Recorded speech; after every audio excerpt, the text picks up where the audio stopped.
Hey guys, welcome back to the Mind of Watercolor and my new mini format. Now this new mini format is just something I'm going to throw at you every now and then to quickly be able to communicate some ideas, tips, and techniques, help get you through your watercolor week. Sometimes I just have a short little thing I want to show you or tell you about, and this is the format I'm going to do it in, so I hope this is helpful to you. Okay, if you've been shopping for brushes, you've probably seen a flat brush like this that has a handle that looks like this with this little slash or angled cut on the end. That's actually a pretty useful tool for watercolorists. Let me show you how it works. Okay, if I'm doing a wash, maybe it could be a tree line or a foreground. It works best if your paper is really good and wet. I have this on an angle so everything's kind of running down. So hopefully I can demonstrate this.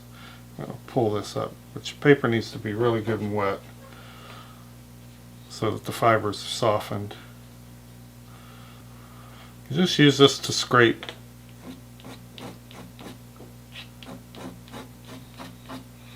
into it. If you're using it on edge, you get a very fine line. If you turn it so that it's more broad like this, you get a broader, and you actually start scraping out some of the paint. You could go down where there's heavy paint and actually pull it.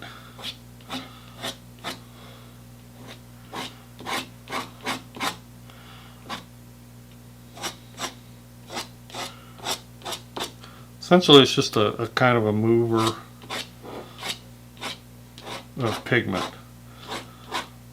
When you're scraping, and you can kind of make these branchy kind of shapes, when you're scraping you're actually scratching the surface of the paper and the water flows into those scratches.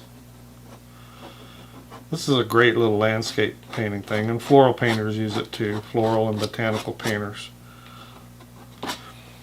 These kind of angled handles come on all different size brushes now. It used to be only on these flats, but now I've seen them on small flats. I even see them being produced on round brushes now. So if you have a brush like this and wasn't sure what to do with it, or haven't used it much, or you knew kind of what to do with it, I would encourage you to experiment with it.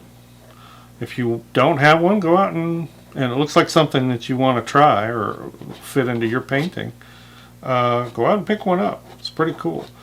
This is actually a golden taklon, which is a sable imitation, but it's a really good brush. This one here is a Winsor Newton. They can vary. This one costs about 30 bucks. So,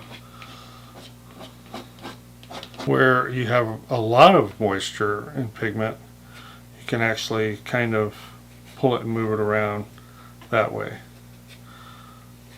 I'm doing it down here just because that's where all my moisture and pigment have run to.